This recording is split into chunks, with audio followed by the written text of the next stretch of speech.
Assalamualaikum warahmatullahi wabarakatuh. Innal hamdalillah nahmaduhu wa nasta'inuhu wa nastaghfiruh wa na'udzu billahi min shururi anfusina wa min sayyiati a'malina. May yahdihillahu fala mudilla lahu wa may yudlilhu fala hadiya lahu. Asyhadu an la ilaha illallah wahdahu la syarika lah wa asyhadu anna Muhammadan abduhu wa rasuluhu la nabiyya ba'dah. Yaqulullahu tabaraka wa ta'ala fil Qur'anil Karim ba'da a'udzu billahi minasy syaithanir rajim. Ya ayyuhalladzina amanu taqullaha haqqa tuqatih wa la tamutunna illa wa antum muslimun. Wa qala Rasulullah sallallahu alaihi wasallam fi hadithihi syarif taqillahi haitsuma kunta wa adbi sayyi'atal hasanata tamhuha wa khaliqin nasa bi khuluqin hasanin.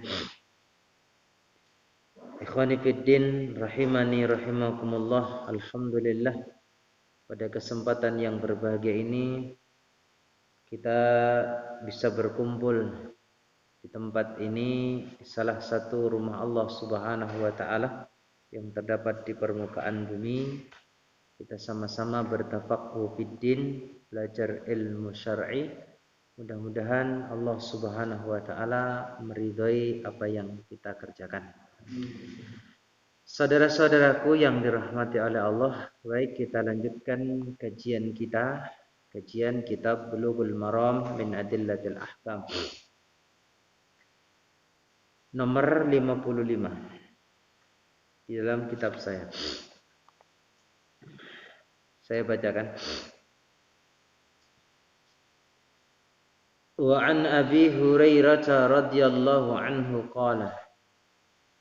Dari Abu Hurairah radhiyallahu anhu qala, dia berkata, qala Rasulullah sallallahu alaihi wasallam, bersabda Rasulullah sallallahu alaihi wasallam, la wudu'a, tidak ada wudu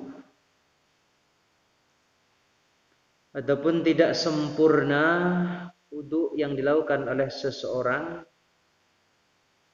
liman lam yadhkur ismallah alaihi, tidak sempurna wudu yang dilakukan oleh seseorang tanpa membaca basmalah atau bismillahirrahmanirrahim. Ya, kalau lengkapnya itu kan bismillahirrahmanirrahim. Kalau bismillah itu ya cukup begitu.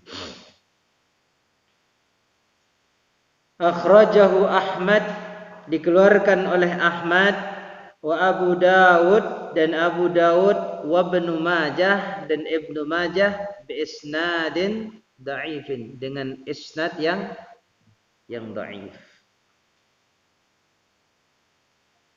Diperkuat lagi walid Tirmidzi ana Sa'id bin Zaid wa Abi Sa'id nahwuhu, wa qala Ahmad berkata, la yathbutu fihi syai'un.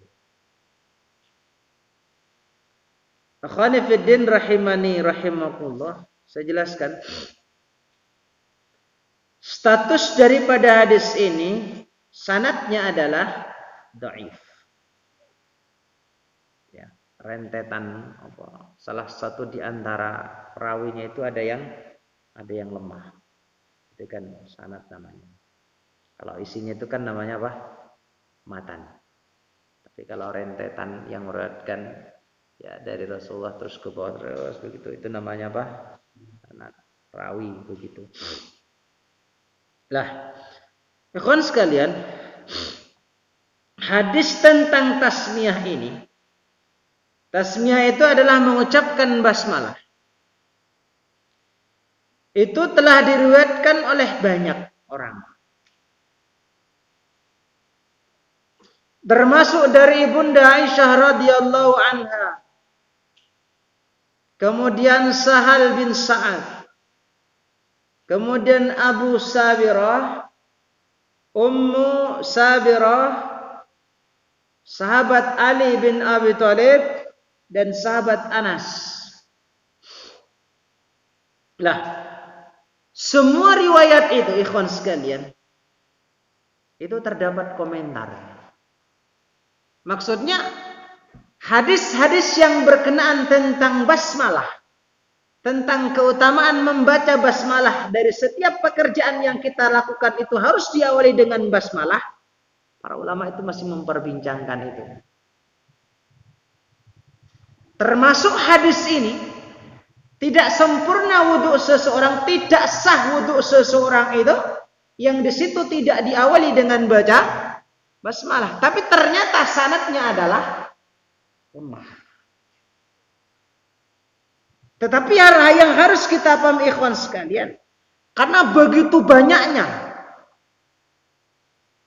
hadis-hadis yang berkenaan dengan tasmiyah ini, maka hadis ini saling menguatkan. Ya, artinya dhaif ketemu dhaif, lemah ketemu lemah, begitu kan? Saking banyaknya begitu, maka saling menguatkan. Ya. Maka sehingga disinilah para ulama menjelaskan ikhwan sekalian, karena hadis itu banyak, maka ia menjadi kuat. Menjadi kuat. Bahkan Ibnu Abi Syaibah berkata, telah tegas bagi kami, kata beliau, bahwa Nabi Shallallahu Alaihi Wasallam mengucapkan itu. Berarti sebenarnya ada asalnya. Ya. Lah, terjadilah perbedaan pendapat. Ala kulli hal, yang namanya membaca basmalah tasmiyah, ya, dari setiap pekerjaan yang kita kerjakan itu diawali dengan tasmiyah, dengan basmalah, dengan bismillah, itu cukup. Lengkapnya itu bismillahirrahmanirrahim, itu masyru', artinya boleh. Ya, artinya boleh. Maka terjadilah perbedaan pendapat di antara para ulama. Ahmad bin Hanbal rahimahullahu ta'ala berkata bahwa tasmiyah itu, membaca basmalah itu fardu, wajib bagi yang ingat. Pas mau berwudu dia ingat begitu, wajib hukumnya untuk baca basmalah. Tapi bagi yang lupa, namanya lupa. Ya sudah, tidak ada hukum itu ya, lupa kok. Tapi bagi kita yang ingat, pas mau wudu itu ingat begitu, wajib hukumnya. Dan wajib itu kalau kita tidak baca basmalah, ya dosa. Apakah wudunya sah? Ya sah wudunya. Tapi dia berdosa kalau kita mengikuti pendapatnya beliau. Ya, fardu bagi yang ingat. Ya, itu sekali lagi ikhwan sekalian, sebagaimana kita jelaskan pada minggu yang sebelumnya, kalau membaca basmalah itu ketika kita berwudu di dalam kamar mandi, apakah kita harus baca basmalah? Ya, kemarin sudah kita jelaskan, tentunya tidak. Nah, gitu ya. Kenapa? Karena larangan ketemu apa? Perintah. Ya.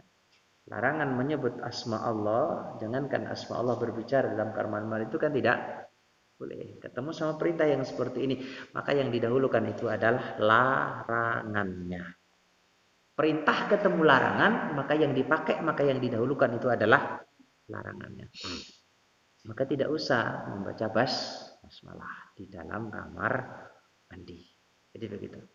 Jadi Ahmad bin Hanbal berpendapat, saya baca di dalam di dalam kitab Subulus Salam, di sana dijelaskan bahwa Ahmad bin Hanbal itu menjelaskan bahwa fardu bagi yang ingat, tetapi Hanafiyah dengan Syafi'iyah, ya, dua mazhab ini berpendapat bahwa itu hukumnya sunnah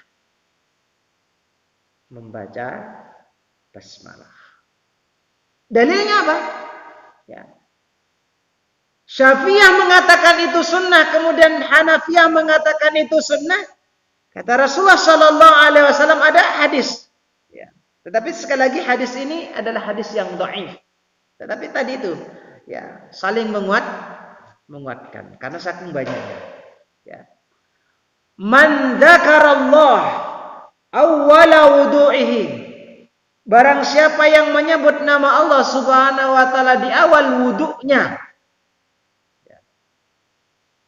Bismillah begitu. Kalau baca bismillah itu sudah jelas mesti niat ya, Pak ya. Mesti ya. Karena wudu itu kan butuh yang namanya niat. Ya. Kalau tidak punya niat berarti lah wudunya ya tidak sah. Lah kalau masa sih orang wudu nggak punya niat? Ada ya kayaknya. Tapi batasannya itu menurut para ulama, menurut jumhur ulama, batasannya niat itu wudu itu pas mengusap muka. Itu mengusap muka, ya. Itu batas maksimal. Ya lepas daripada itu tidak dianggap tidak sah. Ya. Terus bagaimana dengan niatnya itu? Ya sudah niat wudu. Ya. Niat wudu, ya. Dan niat wudu itu harus diglobalkan, Pak. Harus diglobalkan itu maksudnya harus diumumkan. Maksudnya global itu tidak boleh dikhususkan. Ya. Saya berwudu untuk sholat maghrib. Saya berwudu untuk sholat isya. Tapi dalam hati kan. Ya, karena kita meyakini dan berpendapat. Ya, kalau saya secara pribadi mengambil pendapat bahwasanya niat itu tidak perlu dilafadzkan. Kan begitu. Ya. Karena niat itu dalam hati. Tetapi niat itu harus diglobalkan, tidak boleh dikhususkan. Tidak boleh dikhususkan saya wudu ini, tapi dalam hati ya tidak boleh diucapkan. Saya berwudu ini untuk sholat maghrib. Saya berwudu ini untuk sholat isya. Tapi ternyata ketika jenengan masuk masjid, itu ternyata jenengan bukan cuma sholat maghrib. Sholat tahiyatul masjid. Kan begitu Pak ya. Kemudian sholat qobliyah. Kemudian ba'diyah. Lah tadi niatnya apa? Maghrib. Kalau itu kan. Maka harus diglobalkan. Ya wudu begitu, wudu untuk sholat gitu saja. Wudu untuk sholat, tidak usah dikhususkan. Nah, di dalam kaidah usul fikih, bagaimana kalau seandainya pekerjaan yang bentuknya umum kok dikhususkan? Apakah itu bisa memberikan mudarat? Apakah itu berbahaya? Para ulama menyampaikan, saya baca dalam kaidah usul fikih itu tidak masalah, gitu kan. Ya sah-sah saja. Cuma memang itu ketika niat harus diglobalkan. Tapi kalau memang dikhususkan karena mungkin tidak paham, gitu ya Pak ya, tidak paham atau bagaimana begitu, kemudian dia mengkhususkan itu, maka itu tidak berbahaya. Tidak berbahaya maksudnya bukan berarti nek jenengan berniat wudu untuk sholat maghrib, bukan berarti tidak boleh melaksanakan sholat tahiyatul masjid. Ya sudah, sholat apa saja tidak masalah. Gitu kan. Maka sekali lagi ya karena ini niat yang harus diglobalkan maka tidak boleh dikhususkan. Tidak boleh dikhususkan. Sudah, wudu ya wudu, gitu kan. Tidak perlu. Tapi kalau sholat memang harus dikhususkan, ya. Nah, sholat isya ya niatnya harus sholat isya. Pokoknya aku sholat ya enggak bisa, begitu kan. Harus dibedakan. Iki maghrib apa? Bisa kan begitu harus dikhususkan. Ya. Aku sholat maghrib 3 rakaat. Enggak perlu 3 rakaatnya. Ya, kenapa? Karena maghrib itu jelas 3 rakaat kan begitu. Itu namanya membuang-buang niat kan begitu ya Pak ya. Ya, tapi kan dalam hati ya aku niat sholat isya 4 rakaat. Itu ora usah 4 rakaat ya ora usah. Isya itu jelas 4 kan begitu ya Pak. Jelas Pak? Jelas. Gitu. Itu nih niat ya. Kapan niat itu harus ada? Niat itu harus ada. Memang para ulama ini berbeda pendapat. Niat itu harus ada. Niat itu para ulama menyampaikan. Tapi ini ikhtilaf. Para ulama menyampaikan begitu. Niat itu nyambung dengan pekerjaan. Niat itu nyambung dengan pekerjaan. Niatnya sholat kapan? Niatnya sholat itu ketika kita berdiri. Menghadap ke kiblat begini. Allah Akbar. Itu niat. Sebelum jenengan takbiratul ihram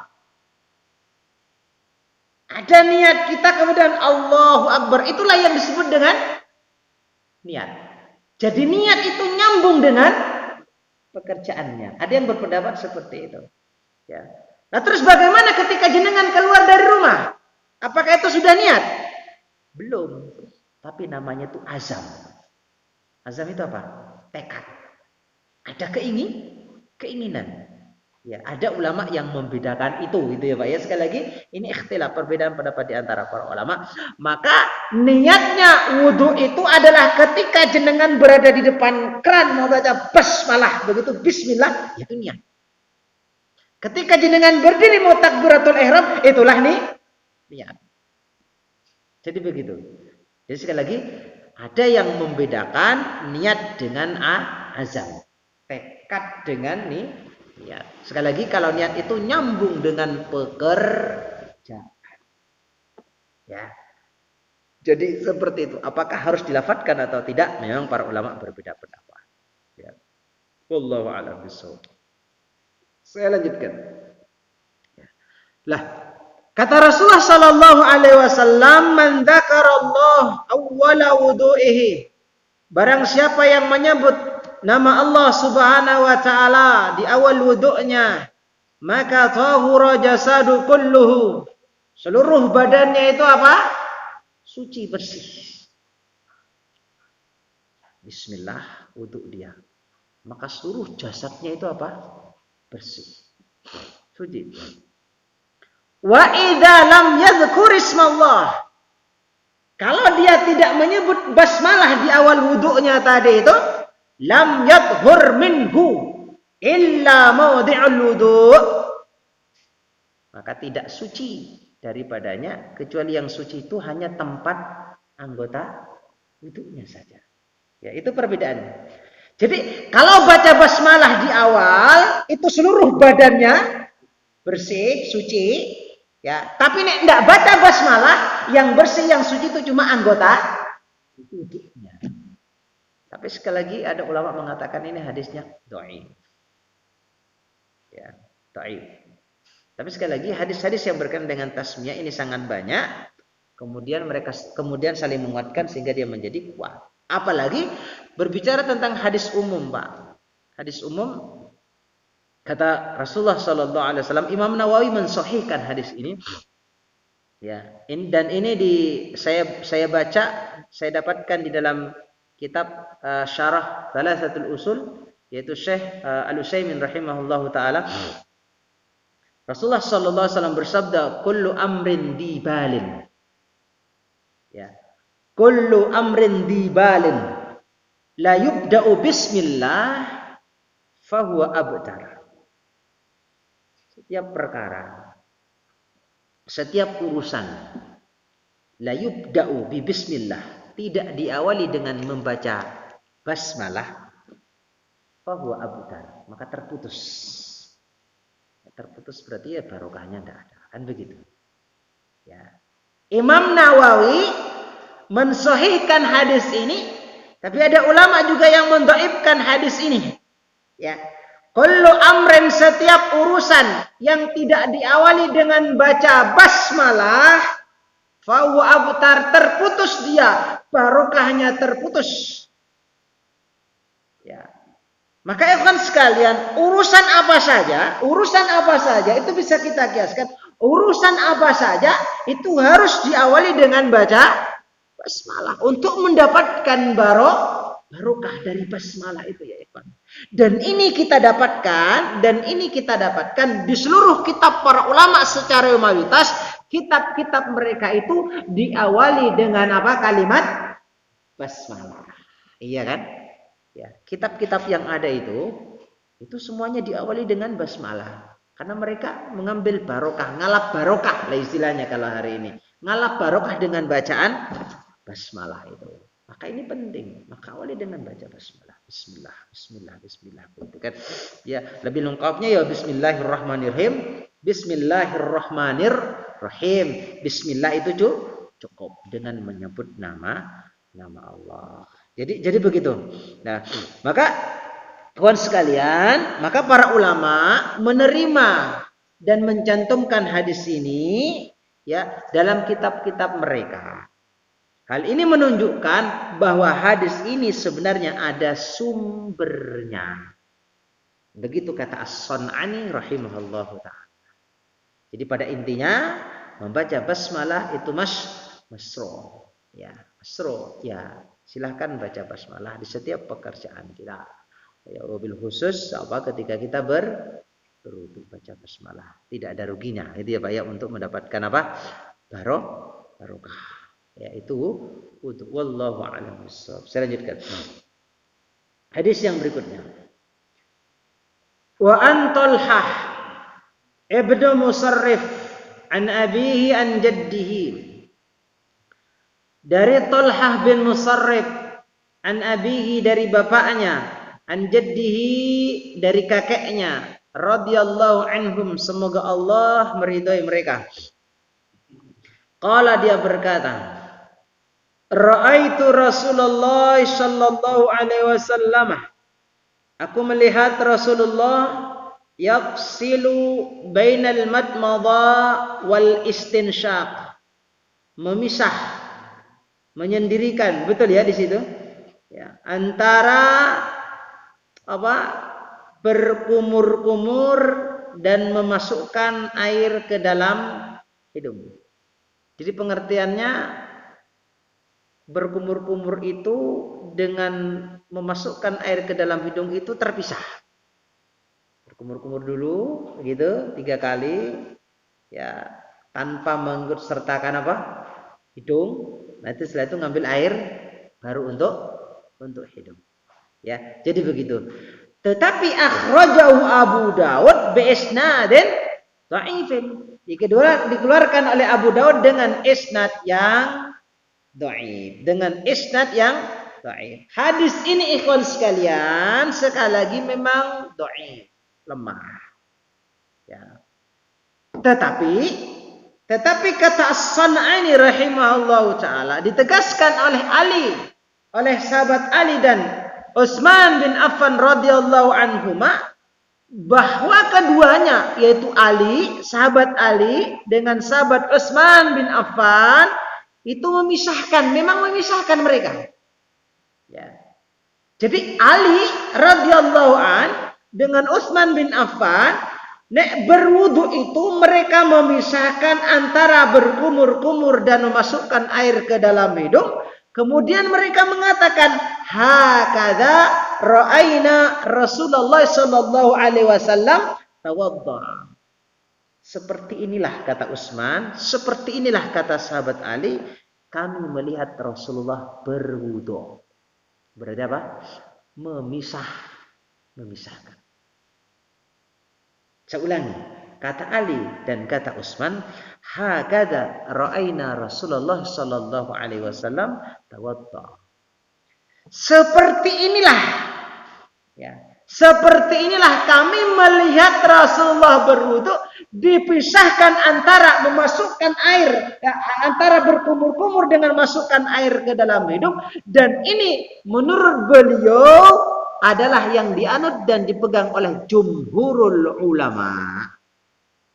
Mayoritas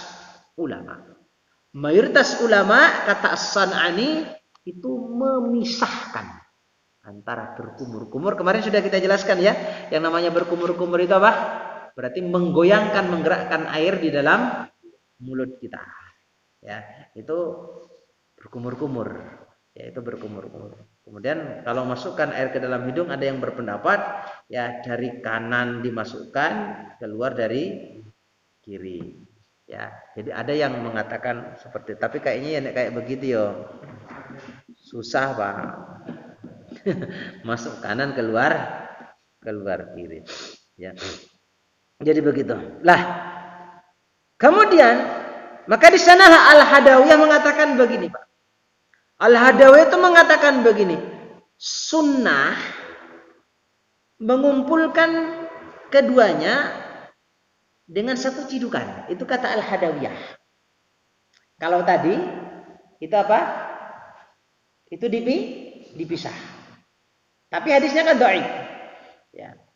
Kalau Al-Hadawiyah berpendapat bahwa sunnah itu mengumpulkan keduanya dengan satu cidukan. Jadi maksudnya mulut sekaligus hidung. Itu kata Al-Hadawiyah. Mana yang paling baik? Mana yang paling baik? Ikhwan sekalian harus kita pahami, mana yang paling baik itu at-takhir, diberikan pilihan. Diberikan pilihan bagaimana? Semuanya itu sunnah. Kenapa?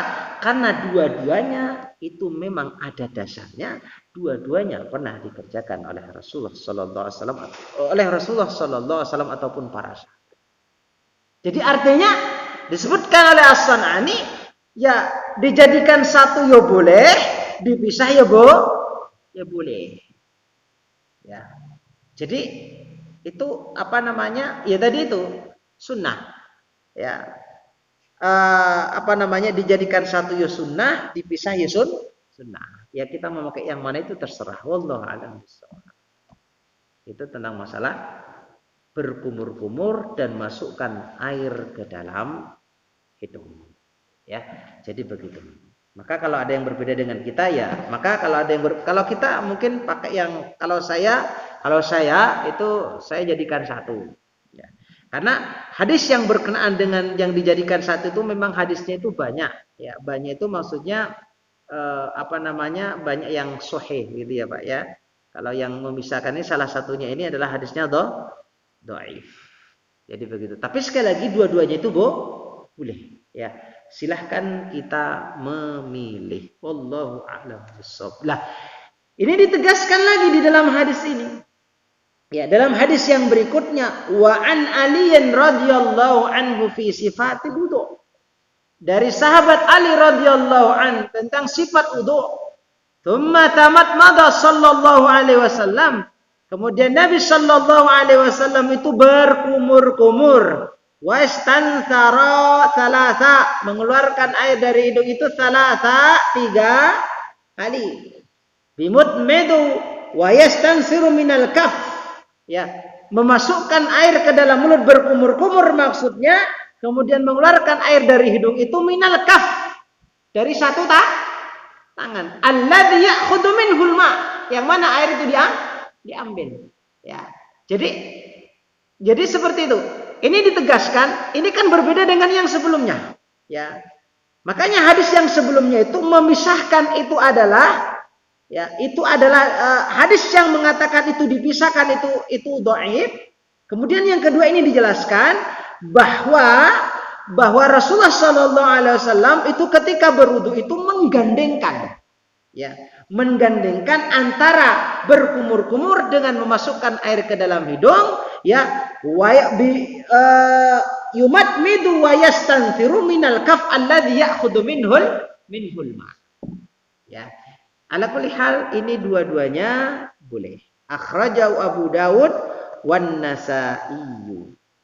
Wa an Abdullah bin Zaid radhiyallahu anhu fi sifatil wudu, thumma adkhala sallallahu alaihi wasallam yadah.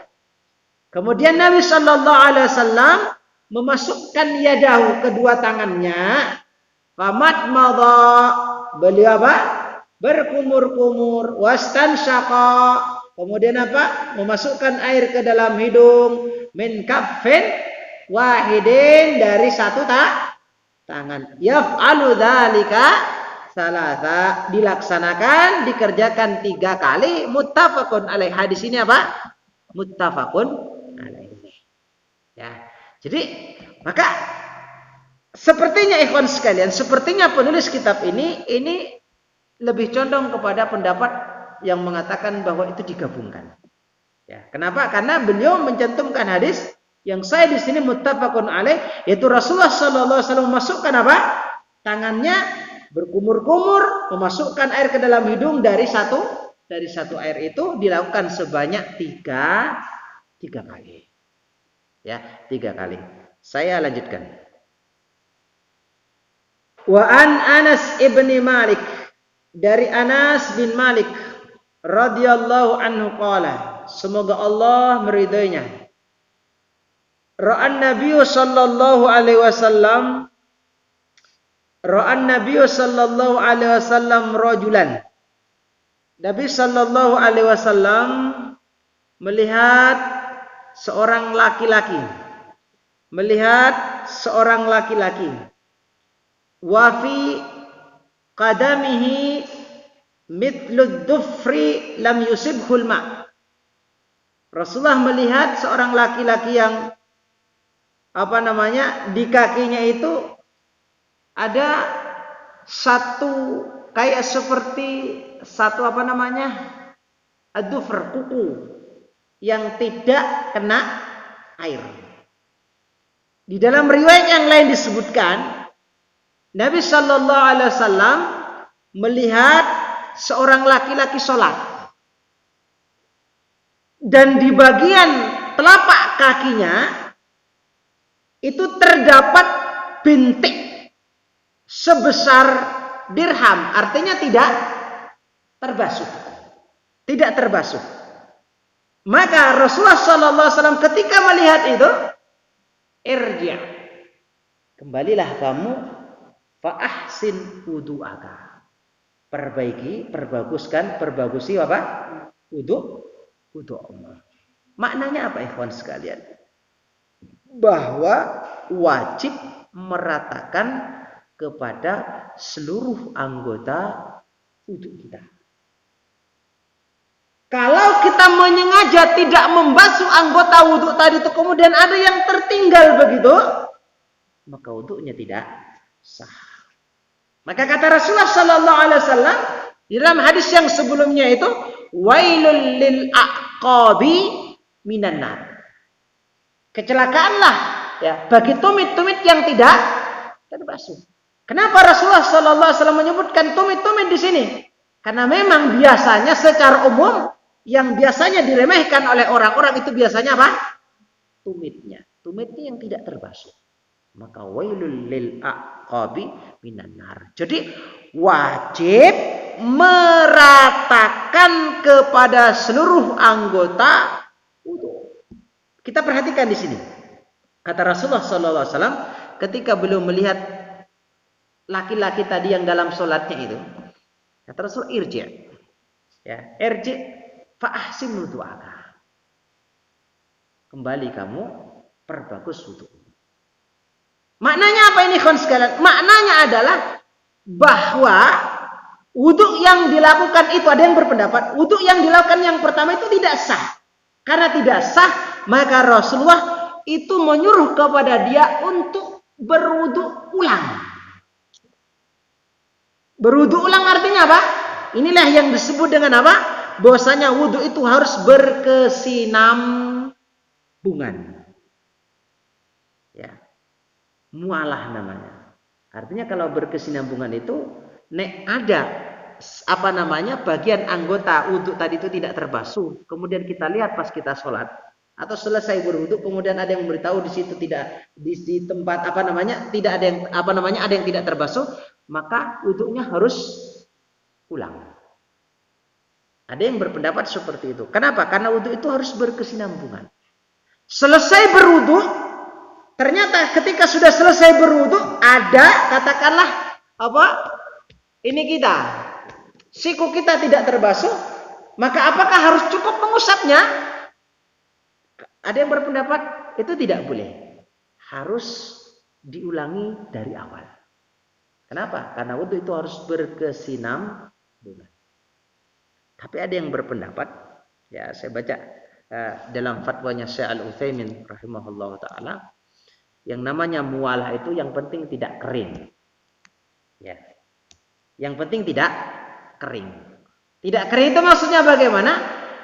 Kalau kita berhenti dari wudu kita, terputus wudu kita, itu tidak masalah melanjutkan kepada anggota yang berikutnya selama anggota sebelumnya itu tidak kering. Umpamanya apa? Kita mengusap muka kita. Pas mengusap muka kita berhenti begitu. Berhentinya itu agak lama. Ya. Maka apakah kita boleh langsung melanjutkan habis muka itu kemana? Ke tangan. Yang penting mukanya itu belum kering. Ya. Atau contohnya pas lagi wudu di keran begitu kan tiba-tiba kerannya mati. Kemudian berpindah begitu. Ketika perpindahan itu selama anggota wudu yang kita basuh tadi itu belum kering, maka tidak masalah, dilanjutkan saja terus. Ya, ada yang berpendapat seperti itu. Tapi kalau pendapat ini, ya saya baca dalam kitab Subulus Salam itu, ya harus mualah, harus nyambung. Ya kalau mati keran begitu kan sudah terputus tuh. Ya, berpindah begitu kalau sudah terputus, ya sudah berarti diulang dari awal. Ya, tapi sekali lagi ada ulama yang berpendapat diberikan keringanan selama tidak kering. Itu kan insyaallah kalau selama tidak kering ini masih agak lama gitu ya Pak ya. Masih agak lama. Ya berapa menit ya cukup lah begitu ya Pak ya, cukup ya. Jadi tapi ini khilaf ya. Yang penting masih basah. Ya, sepenting basah. Yang penting masih basah. Lah, ada lagi pendapat ulama ya yang bernama siapa namanya? Abu Hanifah rahimahullahu taala berkenaan dengan apa namanya? Dengan anggota tubuh yang tidak terbasuh tadi itu dimaafkan. Kalau yang tersisa tadi itu yang tidak terbasuh itu lebih kecil dari dirham. Dirham itu kan kayak seperti uang apa Pak? Uang logam itu ya. Nek lebih kecil daripada itu kata Abu Hanifah itu dimaafkan. Tetapi ketika dicek kata As-San'ani ternyata ini bukan pendapatnya Abu Hanifah. Ya, kata beliau, nah terus bagaimana? Ya tetap ya walaupun lebih kecil daripada dirham tadi itu ya tetap wudunya tidak sah kalau kita ngerti loh ya Pak ya. Kalau nggak ngerti ya beda lagi. Terus bagaimana kalau kecil banget begitu kan kayak seperti jarum? Apa yang ngerti kan begitu kan? Ya. Apa yang ngerti kan begitu kan? Ya, kan nek Rasulullah sallallahu alaihi wasallam itu kan berwudu sebagaimana hadis yang berikutnya nanti kan. Jadi apa namanya? Nek Rasul kan berwudu kan sangat irit banget gitu ya Pak ya. Sangat irit banget. Ya, jadi ketika belum mengusap anggota wudu itu betul-betul Pak. Jadi betul-betul air itu betul-betul yo entek. Ya, maka air segini ini ya cukup. Ya. Intinya kan yang penting apa? Basah. Nah, kita kan berwudu kan bukan berwudu, tapi mandi kan.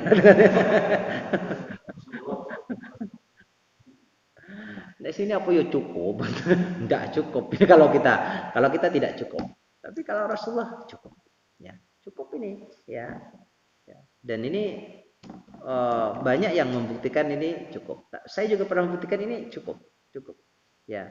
Tapi kita bilangnya malah air iki muakeh lho Pak, betul nyopok irit-irit kan gitu kan. Tapi yang jelas ini cukup insyaallah, cukup. Ya, kan yang penting masukkan air ke dalam mulut, kumur-kumur sedikit keluarkan begitu kan. Kemudian tangan diambil sedikit tinggal ya 3 kali kan sampai kering gitu Pak, sampai bahasanya tuh sampai basah itu tidak ada tangan kita terus gini kan sampai roto sampai kan basah kan gitu kan sudah cukup itu. Maka seperti ini insyaallah cukup ya. Maka saya kembali lagi irji fa ahsin wudu'aka, kembali perbagus wudu'mu. Ini artinya apa? Yang namanya wudu itu harus rata, tidak boleh kita remehkan dikarenakan nek wudu kita, karena kata Rasulullah sallallahu alaihi wasallam asbigul wudu, sempurnakan wudu'mu. Salat kita tidak akan diterima oleh Allah Subhanahu wa taala nek wudunya tidak sempurna. Maka pelan-pelan saja berwudu itu. Sempurnakan wudu kita, jangan tergesa-gesa kayak dikejar maling begitu kan. Udah sempurnakan saja wudunya. Kenapa? Karena itu adalah merupakan pintu gerbang pertama sebelum kita melaksanakan sholat. Nek wudunya tidak beres, berarti sholatnya juga tidak akan diterima. Maka sempurnakan wudu tadi itu. Maka irji' fa ahsin wudu'aka. Maka pendapatnya Abu Hanifah tadi itu ternyata setelah dicek kata beliau, kata As-San'ani, itu ternyata bukan pendapatnya Abu Hanifah, cuma disandarkan kepada beliau. Maka yang jelas adalah seberapapun yang tidak terbasuh itu, walaupun lebih kecil daripada dirham dan dinar itu, maka tetap itu haram. Artinya harus apa? Harus terbasuh semuanya, harus rata. Wallahu a'lam bishawab. Saya lanjutkan satu. Iya. Kemudian atau kita selesaikan. Wa anhu radhiyallahu anhu qala kana Rasulullah sallallahu alaihi wasallam yatawaddau bil mud. Adalah Rasulullah sallallahu alaihi wasallam kana. Ini kana itu kan berarti kebiasaannya. Jadi kebiasaan Rasulullah nek berwudu itu Yatawaddau bil mud. Berwudu menggunakan berapa? Satu mud. Satu mud itu saya baca tadi itu 3/4 liter. Iya. 3/4 liter. Sedikit ya Pak ya? Sedikit ah? Sedikit gak? Segini? Enggak ya? Lebih ya? Segini lah ya. Lebih baik. Ini kebanyakan. Ini 1/4 ini. Oh gitu ya. Berarti ini kebanyakan apa sedikit nih? Oh gitu. 1/2 ini ya? Iya 1/2. 1/2. Ya. 1/2 ya. Karena Rasulullah sallallahu alaihi wasallam yatawaddau bil mud wa yaghtasilu bis sa'.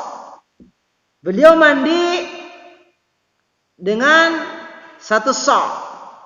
1 sa' itu 4 mud. 1 sa' itu 4 mud. Berarti ya 4 ini 5 ya Pak ya. Kan tadi kan 1/2 toh. 1/2. Berarti berapa ini? 4, 6 botol ya. Iya, berarti 6 botol 6 gelas ini berarti cukup mandi. Kalau kita cukup enggak?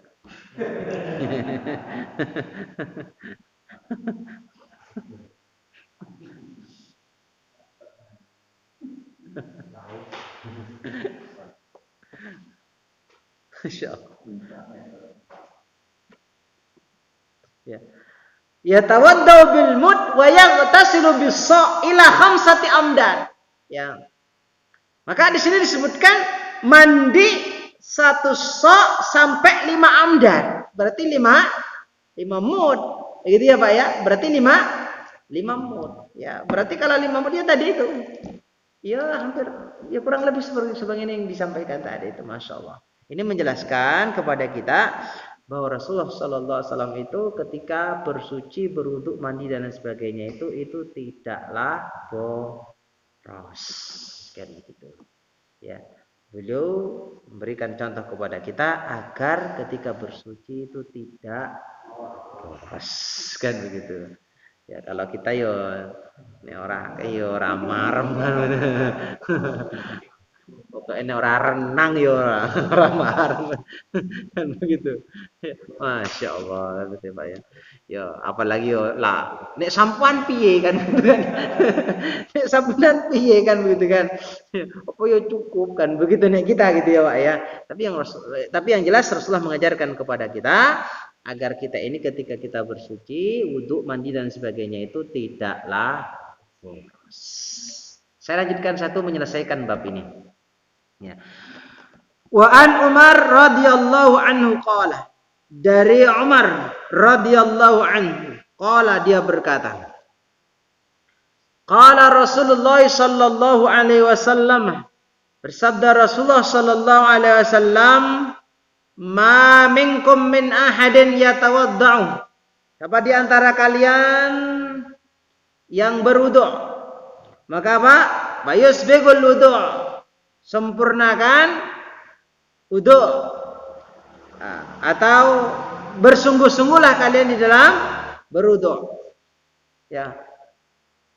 Siapa di antara kalian? Ya, seorang di antara kalian berwudu kemudian dia memperbagus wuduknya tadi itu, semangat di dalam berwudu, menyempurnakan wuduknya tadi itu.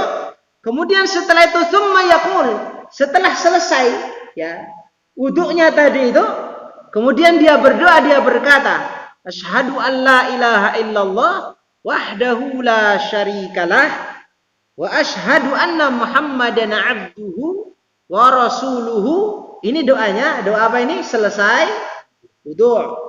Maka illa futihat lahu abwabul jannah as-samaniyah, maka akan dibukakan, kecuali akan dibukakan kepada dia baginya pintu-pintu surga yang jumlahnya berapa? 8. Yadkhulu min ayyiha syaa. Ya, dia tergantung milih dari pintu yang mana, subhanallah. Ya. Jadi begitu. Ya. Yadkhulu min ayyiha syaa. Silahkan masuk gitu kan Pak ya. Menggunakan lewat pintu yang mana? Dibuka semuanya oleh Allah Subhanahu wa taala 8 pintu tadi itu, dan tentunya ikhwan sekalian harus kita pahami bahwa doa ini bukan hanya sekedar doa. Tetapi yang jelas kita harus bisa memahami konsekuensinya. Itu yang terpenting. Ya, antara syarat dengan rukunnya itu harus terpenuhi. Ya, bukan berarti nek aku baca kayak begini 8 pintu surga terbuka. Tapi dia masih melaksanakan apa? Amalan-amalan kekufuran, kesyirikan, ya beda. Kan begitu. Sebagaimana kata Rasulullah sallallahu alaihi wasallam, Asmaul Husna itu kan nama Allah itu ada berapa dalam Al-Qur'an itu? 99. Wa man ahsaha, barang siapa yang menghafalnya dakhalal jannah. Dia masuk surga kan? Ya. Apakah hanya sebatas menghafal? Kan tidak. Maka kata Rasulullah menggunakan kalimat ahsaha. Ya. Bukan hanya sekedar hafal, tetapi apa? Paham maksud dan tujuannya, kemudian konsekuensi daripada Asmaul Husna itu terpenuhi. Kan begitu. Sama dengan ini. Ini kan ya syahadat toh. Ya, syahadat ba'da mengucapkan doa setelah berwudu, ini kan syahadat ini. Ya. Maka syahadat itu kan ya kita harus ngerti rukunnya apa, kan begitu ya, syaratnya apa, pembatalnya yo apa, kan begitu kan? Itu kita harus pahami, ya. Bukan berarti semata-mata nek baca ini ya pasti masuk surga, ya enggak, kan gitu kan? Sama dengan tadi itu, barang siapa yang menghafal nama Allah Subhanahu wa taala yang 99 itu dakhalal jannah, pasti masuk jannah. Tapi ingat, bukan hanya sekedar menghafal, tapi harus paham konsekuensinya. Syarat dan rukunnya harus terpenuhi. Tapi yang jelas ini kabar gembira bagi kita. Yang mana ya kita jangan sampai meninggalkan doa setelah berwudu. Kan begitu ya Pak ya. Kemudian dilanjutkan di sini ya. Walid Tirmidzi akhrajahu Muslim wa Tirmidzi wa zada Allahumma ja'alni minat tawwabin wa ja'alni minal mutatahhirin. Ini doanya. Dilanjutkan dengan kalimat ini boleh. Ya. Kalimat ini dilanjutkan dengan kalimat ini boleh. Ya. Jadi doanya asyhadu an la ilaha illallah wahdahu la syarikalah wa asyhadu anna Muhammadan abduhu wa rasuluh. Allahumma ja'alni minat tawwabin wa ja'alni minal mutatahhirin. Itu doa lengkapnya. Ya, doa setelah berwudu. Bahkan saya pernah baca dalam sebuah riwayat itu, orang yang baca doa setelah berwudu seperti dengan doa yang seperti ini, maka dosa-dosa yang dia lakukan, ya, walaupun sebanyak buih di lautan, itu akan diampuni oleh Allah Subhanahu wa taala. Ini tentunya maksudnya dosa-dosa kecil, ya. Dengan baca doa ini, insya Allah dosa-dosa yang sebanyak buih di lautan itu akan diampuni oleh Allah Subhanahu wa taala, yaitu dosa-dosa kecil. Karena memang ikhwan sekalian harus kita pahami bahwa di dalam Islam ini banyak sekali amalan-amalan yang bisa menggugurkan dosa-dosa kita. Amalan-amalan spesial. Wallahu a'lam bishawab. Demikian yang bisa saya bacakan, kita sampaikan dalam kitab ini. Sudah selesai bab ini, insyaallah pertemuan yang akan datang kita akan menjelaskan tentang mengusap khuf, ya, sepatu kalau kita terjemahkan. Ada yang ditanyakan Pak sebelum saya selesaikan?